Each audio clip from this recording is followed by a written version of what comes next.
नगरपालिकांचा मुद्दा आता नागपूर खंडपीठातही गेलाय। विदर्भातील चंद्रपूर, वर्धा या जिल्ह्यात ज्या ठिकाणच्या निवडणुका रद्द झाल्या तिथल्या काही उमेदवारांनी सुधारित कार्यक्रमाला आव्हान दिलंय। सुधारित निवडणूक कार्यक्रमाला हायकोर्टाच्या खंडपीठात आव्हान देण्यात आलंय। आज सकाळी 10:30 वाजता नागपूर खंडपीठामध्ये सुनावणी होणार आहे। स्पष्टीकरणासह कोर्टात हजर राहण्याचे खंडपीठानं आयोगाला आदेश दिलेले आहेत।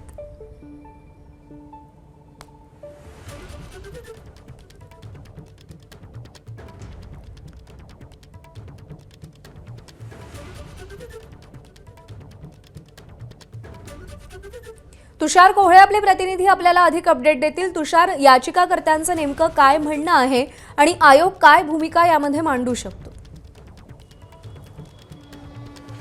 निश्चितच ज्या प्रकारे काल वेगवेगळ्या स्तरातनं निवडणूक आयोगाच्या या निर्णयाचं त्यावर टीका झाली होती, त्यामुळे मग जेव्हा वरोरा आणि देवरी वर्धा जिल्ह्यातील इथल्या निवडणुका ज्या प्रभागातल्या रद्द झाल्या तिथल्या याचिकाकर्त्यांनी नागपूर खंडपीठामध्ये धाव घेतली। उमेश कांबळी यांनी जी याचिका टाकली त्या याचिकेवर त्यांचं असं म्हणणं होतं की निवडणूक आयोगाने जो नवीन निवडणुकीचा कार्यक्रम जाहीर केला त्यानुसार 20 डिसेंबरला मतदान आणि 21 डिसेंबरला मतमोजणी तो पूर्णतः कार्यक्रम रद्द करावा आणि याच निवडणुकीसोबत जिथे निवडणुका रद्द करण्यात आल्या तिथे निवडणुका घेण्यात याव्या आणि सोबतच जर का ते शक्य नसेल तर निदान या संपूर्ण निवडणुकीचा एकत्र निकाल जाहीर करावा। या संदर्भात आता अगदी थोड्या वेळात 10:30 वाजता न्यायमूर्ती अनिल किल्लोर आणि न्यायमूर्ती रजनीश व्यास यांच्या खंडपीठापुढे या सुनावणीला सुरुवात होत आहे। काल जेव्हा याचिका दाखल करण्यात आली होती तेव्हा तत्काळ नोटीस पाठवून निवडणूक आयोगाला या संपूर्ण प्रकरणासंदर्भात उत्तर देखील मागितलं होतं। तर आजच्या सुनावणीमध्ये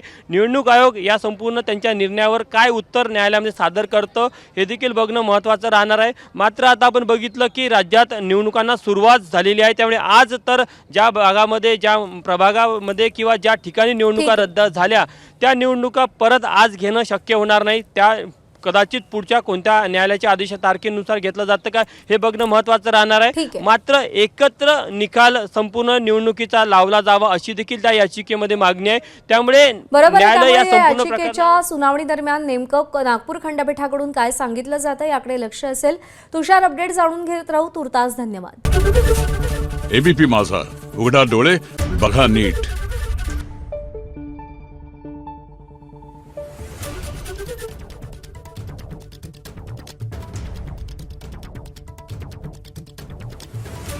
Thank you.